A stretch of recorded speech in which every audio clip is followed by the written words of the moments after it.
Hello my dear students, स्वागत है आप सभी का आपका अपना यूट्यूब चैनल मां शारदे टीचिंग सेंटर में। क्या आप क्लास 12th के स्टूडेंट हैं? क्या आप क्लास 12th का स्टूडेंट हैं और 2025 में बोर्ड का एग्ज़ाम देने वाले हैं? तो मेरे दोस्त, आज का क्लास आपके लिए काफ़ी स्पेशल होने वाला है, क्योंकि आज की क्लास में हम लोग पढ़ने वाले हैं क्लास 12th हिंदी के लिए मोस्ट इम्पोर्टेंट टॉपिक। क्या हिंदी के लिए मोस्ट इम्पोर्टेंट टॉपिक जिसका नाम है निबंध।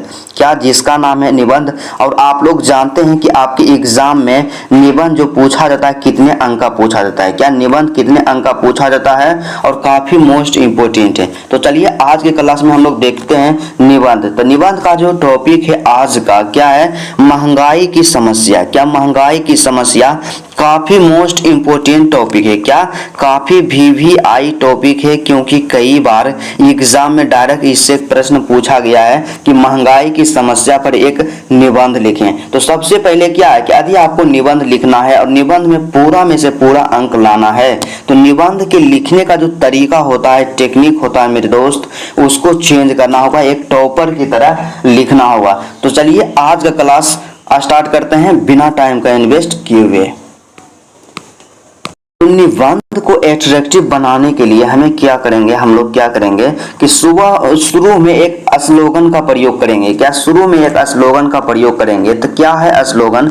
आपका स्लोगन जो होना चाहिए ना, आपका जो टॉपिक है वो टॉपिक से रिलेटेड ही होना चाहिए, संबंधित होना चाहिए। जैसे यहाँ पे क्या है, महंगाई की समस्या हमारा टॉपिक है, इस पर निबंध लिखना है। तो स्लोगन यहाँ पे है, देश के विकास हेतु निकाले समाधान। देश के विकास हेतु निकाले समाधान। उसके बाद फिर क्या है, बढ़ती महंगाई पर लगाएं पूर्ण विराम। काफी देखिए एकदम आकर्षक है। क्या है कि देश के विकास हेतु निकालें समाधान, बढ़ती महंगाई पर लगाएं पूर्ण विराम। इस तरह से स्लोगन से हम अपने निबंध को स्टार्ट किए। उसके बाद अब आपको क्या करना है कि इसका जो रूपरेखा होता है, आप जिस पॉइंट पे निबंध लिखने वाले हैं वहां आप क्या कीजिए, माइंड मैप या किसी भी तरह से आप वहां रिप्रेजेंट कर दीजिए शुरू में। तो सबसे पहले हमारा टॉपिक क्या है, महंगाई। तो महंगाई में पहला हम लोग लिखेंगे प्रस्तावना लिखेंगे। प्रस्तावना लिखेंगे। उसके बाद महंगाई की समस्या एक गंभीर समस्या है, इस पर हम लोग 2-4 लाइन लिखेंगे। उसके बाद क्या करेंगे, भारत में महंगाई के कारण, मतलब महंगाई का जो कारण है भारत में क्या है, इस पर लिखेंगे। चौथा जो पॉइंट है क्या है कि महंगाई को रोकने का उपाय। क्या करेंगे, महंगाई को रोकने का उपाय। और पांचवा जो सबसे इंपॉर्टेंट है, उपसंहार। मतलब सीधा सा यहाँ पे देखिए, यदि हम इस तरह से इंडिकेट कर देते हैं, इस तरह से रूपरेखा को बना देते हैं, तो एग्जामिनर सीधे देखेगा, उनको कंफ्यूज नहीं होगा। मतलब उनको स्पष्ट पता चलेगा कि यह जो स्टूडेंट है वह महंगाई पे निबंध लिख रहा है और सबसे पहले प्रस्तावना लिखेगा। उसके बाद महंगाई की समस्या एक गंभीर समस्या है, इस पे डिस्कस करेगा। उसके बाद भारत में महंगाई के कारण पर डिस्कस करेगा। उसके बाद महंगाई को रोकने का उपाय, और लास्ट में क्या है, उपसंहार। और मेरा ऐसा मानना ही नहीं, बिल्कुल 100% श्योरिटी है कि यदि आप इस तरह से एग्जाम में लिख देते हैं, आपको पूरा में से पूरा अंक जरूर मिलेगा। तो चलिए हम लोग सबसे पहले देखते हैं यहाँ पे क्या है। आप एक एक करके लिखेंगे, प्रस्तावना लिखेंगे सबसे पहले। तो यहाँ पे हेडिंग बना दीजिएगा आप लोग अच्छा तरह से, काला पेन से यहाँ बनाइएगा। क्या हेडिंग जो यहाँ पे हम बनाए हैं, प्रस्तावना, काला पेन से बनाइएगा और इस तरह से अंडरलाइन कर दीजिएगा जैसे हम किए हैं, ठीक है। उसके बाद यहाँ पे इसमें क्या लिखेंगे, रोजमर्रा के जीवन में, रोजमर्रा के जीवन में इस्तेमाल की जाने वाली वस्तुओं और उत्पाद की कीमत में वृद्धि होना ही महंगाई कहलाता है। वृद्धि होना ही महंगाई कहलाता है। मतलब सीधा सा हम लोग यहाँ पे रिप्रेजेंट कर दिए, दर्शा दिए कि महंगाई किसे कहते हैं, ठीक है। उसके बाद इसमें थोड़ा सा और क्या करेंगे, इसको पैराग्राफ को चेंज करके उसके बाद इसमें लिखेंगे, महंगाई के कारण देश की अर्थव्यवस्था में उतार चढ़ाव आते हैं। महंगाई के कारण ही देश का जो अर्थव्यवस्था है उसमें उतार चढ़ाव आते रहता है। महंगाई आम जनता की रोजी रोटी को प्रभावित करती है। क्या करती है कि महंगाई जो है आम जनता की रोजी रोटी को प्रभावित करते हैं। और इस तरह से हम इसका क्या किए, प्रस्तावना लिख दी। आपको एक चीज ध्यान देना कि प्रस्तावना भी लिमिटेड रिलेटेड शब्द में लिखना है ताकि आपका निबंध जो है एट्रैक्टिव लगे। उसके बाद दूसरा यहाँ पे पॉइंट क्या था, दूसरा पॉइंट था कि महंगाई की समस्या एक गंभीर समस्या है, तो इसलिए हम यहाँ पे क्या देंगे, दूसरा पॉइंट देंगे। देखिए इस तरह से दिया हुआ है, उसी तरह से आप लोग एग्जाम में लिखिएगा। दूसरा पॉइंट हम क्या दिए, काला पेन से दीजिएगा कि महंगाई की समस्या एक गंभीर समस्या, इस पर आप चर्चा कीजिए। तो क्या है कि बढ़ती हुई महंगाई भारत की एक बहुत ही गंभीर समस्या है। क्या बढ़ती हुई महंगाई जो है भारत की एक बहुत गंभीर समस्या है। सरकार एक तरफ महंगाई को कम करने के लिए कम करने की बात करता है और दूसरी तरफ कोई ठोस कदम नहीं उठा रहा है। क्या दूसरी तरफ कोई ठोस कदम नहीं उठा रहा है। उसके बाद यहाँ से हम लोग पैराग्राफ को चेंज करेंगे। उसके बाद लिखेंगे कि आज देश में महंगाई मानो आसमान छू रही है। आज हर व्यक्ति महंगाई को कम करने की मांग कर रहा है, परंतु महंगाई देश में साल दर साल ऊपर चली जा रही है। इस तरह से हमें क्या करना है, महंगाई की जो समस्या है इसको दिखा देना है, इसमें इतना लिखना है। उसके बाद नेक्स्ट पॉइंट जो हमारे पास था क्या है कि भारत में महंगाई के कारण, मतलब क्या कारण है जो भारत में इतना ज्यादा महंगाई है। तो तीसरा पॉइंट हम लोग यहाँ पे लिख देंगे, ब्लैक पेन का ही यूज करना है कि भारत में महंगाई के कारण। तो भारत में महंगाई का क्या कारण है, तो क्या है इसमें हम लोग लिखेंगे महंगाई की समस्या हमारे ही नहीं बल्कि पूरे विश्व की एक गंभीर समस्या है जो लगातार बढ़ रही है। क्या है कि महंगाई की जो समस्या है वह केवल भारत की ही नहीं बल्कि पूरे विश्व की एक गंभीर समस्या है जो दिन प्रतिदिन लगातार बढ़ रहा है। उसके बाद फिर इसमें पैराग्राफ चेंज करेंगे, लिखेंगे कि भारत में महंगाई बढ़ने के अनेक कारण हैं जो इस प्रकार है। क्या भारत में जो महंगाई बढ़ रहा है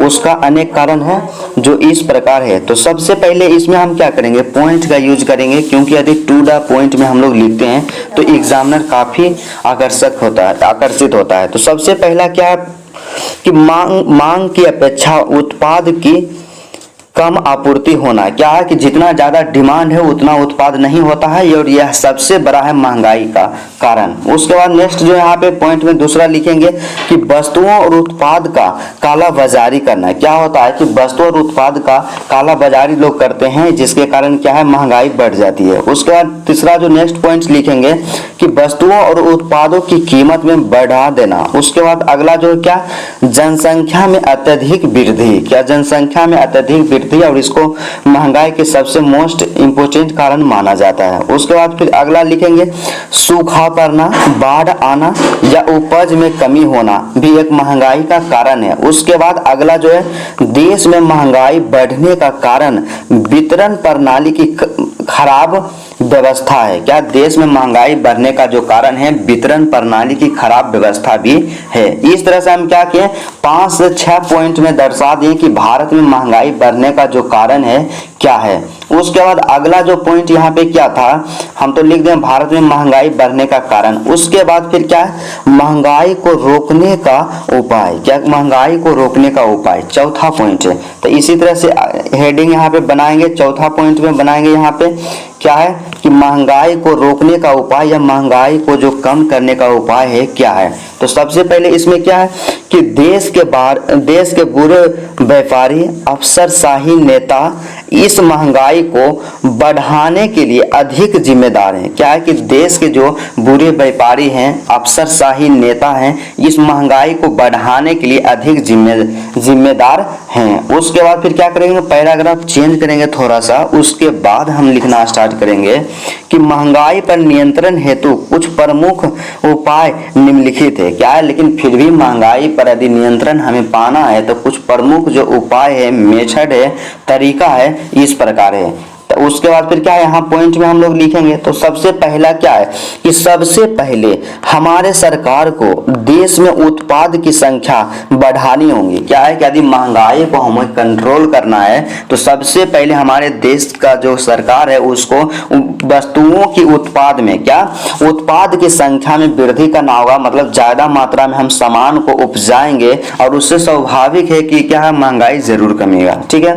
उसके बाद अगला यहाँ पे क्या है कि हमारे देश के किसान को सिंचाई के लिए आधुनिक साधन सरकार द्वारा दिया जाना चाहिए। क्या हमारे देश के जो किसान हैं उनको सिंचाई के लिए आधुनिक साधन दिया जाना चाहिए, क्योंकि कई ऐसे किसान होते हैं जो सिंचाई की कमी के कारण वे अच्छा उत्पाद नहीं कर पाते हैं, और जब अच्छा उत्पाद नहीं होगा तो उत्पाद की संख्या में कमी आएगी, और उत्पाद की संख्या में जब कमी आएगी तो महंगाई ऑटोमेटिक इंक्रीज करेगी।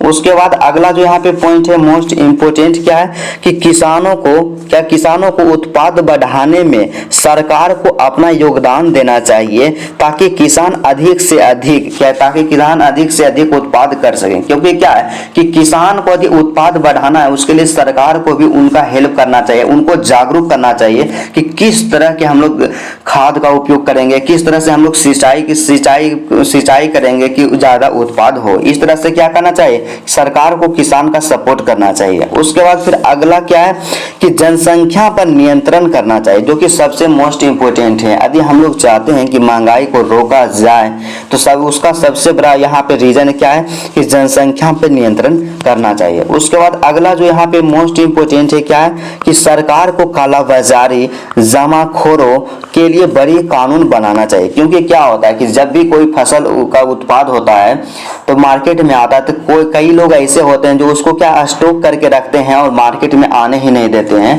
और जब उसकी कीमत में वृद्धि होता है तो वे क्या करते हैं, अपने स्टॉक को खाली करते हैं और अधिक से अधिक उसका दाम तय करते हैं, जिससे महंगाई बढ़ता है। उसके बाद इतना हम लिख दें कि महंगाई को रोकने का क्या कारण है, पॉइंट में लिखें। उसके बाद लास्ट जो हमारा पॉइंट था यहाँ पे क्या है कि उपसंहार। क्या उपसंहार मतलब यहाँ पे निबंध जो है, निबंध के समापन की ओर हम लोग चलेंगे। तो बस क्या करना कि आपको एक चीज हमेशा याद रखना है कि जब भी एग्जामिनर देखता है ना तो स्टार्ट देखेगा, मतलब कि प्रस्तावना आप किस तरह से लिखे हैं, क्या प्रस्तावना आप किस तरह से लिखे हैं। उसके बाद क्या देखेंगे, उपसंहार देखेंगे। क्या उपसंहार देखेंगे कि उपसंहार क्या है, मतलब शुरू और लास्ट वाला ही देखते हैं। इसलिए आपको हमेशा ध्यान देना है कि प्रस्तावना और उपसंहार को काफी एट्रैक्टिव बनाना है, लिखना है, ताकि एग्जामिनर जैसे ही पढ़े उनके मन में एक पॉजिटिव रिस्पांस क्रिएट हो और आपको पूरा में से पूरा अंक मिले। तो इसमें हम लोग क्या लिखेंगे, इसमें हम लोग लिखेंगे कि महंगाई को रोकने के लिए समय समय पर हड़तालें और आंदोलन चलाए गए हैं। क्या है कि महंगाई को रोकने के लिए तो समय समय पर हड़ताल और आंदोलन तो चलाए गए हैं, लेकिन फिर भी महंगाई कम नहीं हुई है, लेकिन फिर भी कोई फायदा नहीं हुआ, महंगाई कम नहीं हुआ। महंगाई के वजह से गरीब लोग मुश्किल के साथ गुजारा कर रहे हैं। क्या है कि महंगाई के कारण गरीब लोग क्या है, मुश्किल से गुजारा कर रहे हैं। उसके बाद लिखेंगे क्या है कि महंगाई को कम करने के लिए उपयोगी राष्ट्र नीति की आवश्यकता है। क्या कि यदि महंगाई को कम करना है तो हमारी सरकार के द्वारा कुछ ऐसे नियम को अपनाना चाहिए जो महंगाई को कम करती है। उसके बाद फिर क्या हम लोग लिखेंगे, उसके बाद पैराग्राफ को थोड़ा सा आप चेंज कर दीजिएगा, जिससे क्या आपके लिखावट जो है काफी एट्रैक्टिव लगता है। तो यहाँ से हम लोग लिखेंगे कि बढ़ती महंगाई के साथ बढ़ती जनसंख्या को रोकना बहुत ही जरूरी है। क्या है कि यदि बढ़ती जो महंगाई है इसको यदि हम रोकना चाहते हैं तो उसके लिए जो इतना तीव्र गति से जनसंख्या में वृद्धि हो रहा है उसको रोकना बहुत ही जरूरी है। हमारी अधिकांश समस्याओं का मूल कारण देश की बढ़ती जनसंख्या ही है। क्या कि हमारा जो अधिकांश समस्या है उसका सबसे मूल कारण जो है देश की बढ़ती जनसंख्या ही है। जब तक इसे बस में नहीं किया जा सकता महंगाई कम नहीं होगा। क्योंकि क्या है कि जब तक इसको हम लोग कंट्रोल नहीं करेंगे तो महंगाई को कंट्रोल नहीं किया जा सकता है। उसके बाद फिर इसमें हम लोग लिखेंगे क्या, अतः, क्या पैराग्राफ को चेंज किए, अतः इस दिशा में अत्यंत महत्वपूर्ण और ठोस कदम उठाए जाने की आवश्यकता है। क्या है कि इस दिशा में अत्यंत महत्वपूर्ण और ठोस कदम उठाए जाने की आवश्यकता है। और लास्ट में हम क्या करेंगे, जिस तरह से शुरू में हम स्लोगन से जिस तरह से हम लोग शुरू में स्लोगन से स्टार्ट किए थे और लास्ट में भी हमें क्या करना है, स्लोगन से ही खत्म करना है। यह जरूरी नहीं है, लेकिन आप एक इफेक्टिव निबंध लिखना चाहते हैं उसके लिए ज़रूरी है। आप चाहते हैं कि हमें पूरा में से पूरा अंक मिले तो उसके लिए ज़रूरी है। तो क्या हम लोग यहाँ पे लिखेंगे, यहाँ पे हम लोग लिख दें कि बढ़ती महंगाई पर अवरोध लगाएं। क्या बढ़ती महंगाई पर अवरोध लगाएं, देश को विकसित बनाएं। क्या देश को विकसित बनाएं। और यदि आप अन्य कोई स्लोगन वगैरह भी जानते हैं तो आप अपने अनुसार लिख सकते हैं। बस क्या होना चाहिए, आपका जो टॉपिक है, क्या आपका जो निबंध लिखने का टॉपिक है उससे रिलेटेड होना चाहिए, उससे संबंधित होना चाहिए। तो चलिए, मुझे उम्मीद है कि यदि आप इस तरह से यदि निबंध को लिखते हैं, रिप्रेजेंट करते हैं, तो आपको क्या है कि एग्जाम में एग्जामिनर जो होंगे, क्या एग्जाम में एग्जामिनर जो होंगे एक भी नंबर नहीं काटेंगे और पूरा में से पूरा अंक जरूर मिलेगा। चलिए, आज का क्लास यहीं तक रहता माय डियर स्टूडेंट। यदि वीडियो अच्छा लगा तो वीडियो को लाइक कर दीजिएगा। क्या कीजिएगा, वीडियो को लाइक कर दीजिएगा। और मेरे चैनल पे यदि आप नए हैं और इस तरह की अपडेट आप लोग चाहते हैं कि आपके लिए लेकर आते रहें कि 2025 एग्जाम के लिए कौन कौन से प्रश्न मोस्ट इंपोर्टेंट है और कौन कौन से क्या हमें टॉपिक पढ़ना चाहिए, तो आप तुरंत अभी चैनल को सब्सक्राइब कीजिए। तो चलिए, आज का क्लास यहीं तक रहता है, फिर आपसे मिलते हैं नेक्स्ट वीडियो में नेक्स्ट टॉपिक के साथ।